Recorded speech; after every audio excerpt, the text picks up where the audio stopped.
All right, we're on our way to Game Underground. We're on the highway right now. It's like an hour-and-a-half drive, and basically Game Underground is going to be an arcade, and this documentary is going to be about like what Game Underground is and why it's so special. I wanted to get a documentary right now because in my interview with the owner, they're actually moving to a larger location, so I want to make sure that we never forget exactly what made them so special. I mentioned that Game Underground is an arcade, but it is also a store and arguably just a place to hang out with other gamers. It is time to expand as a business though, and as the store packs up and prepares for its move to the Natick Mall, the community that Game Underground has is busy at work to try to make sure that everything all goes according to plan. All of the games for sale are packed away into boxes. The store certainly does look a lot different without the game cases lining the walls. The recent games are not all that's going to the new location though, and old cartridges and classics like the SNES games are going. The empty shelves are an unsettling change, but it signifies a new chapter for Game Underground's life cycle as a business and as a community.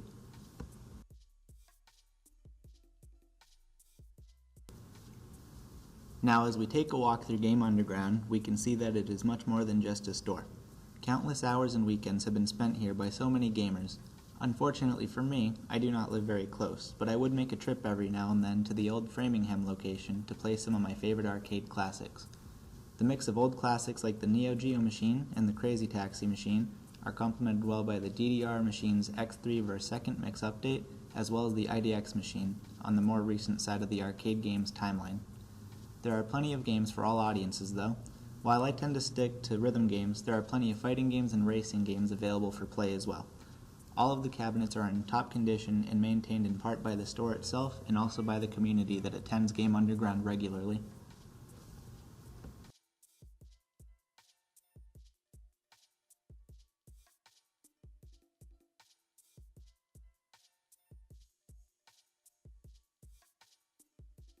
The final area with the televisions is where the lounge would be. It has 4 50-inch TVs and plenty of consoles to play on. Now as the final boxes are filled, I will take you into the interview I've had with the owner, Jamie. Now, how long has Game Underground been in business? Game Underground has been open for 5 years. Now, how many people do you actually know that come to Game Underground? Like, is it a bunch of regular customers, or is it like new faces every week? We have like a lot of very regular customers. We always see new people. You never know who the next new person is going to be that ends up being a regular person, you know? How do you obtain these rare arcade games like Poppin' Music and getting the most recent DDR updates? We're able to get Poppin' Music and some of these other awesome import games. Some of our community pitched in to buy them and import them from overseas and stuff. Now, how busy does Game Underground get? Some days it can get really busy. We can have some Smash tournaments. They can have like 120 people in them over the summer. Some nights we get like 20 people playing like wrestling games, so it depends on the day. Well, how do people hear about Game Underground, considering the location is a little bit hidden? Our old location in Framingham was just one little door, and we were in the basement.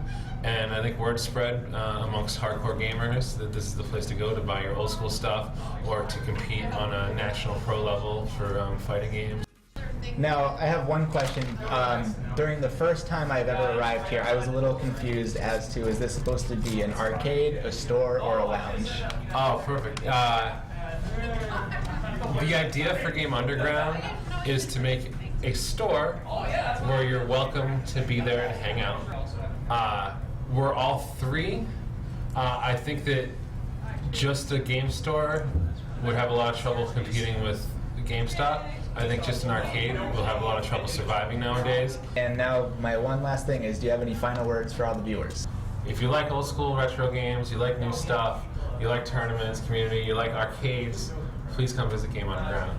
You won't be disappointed.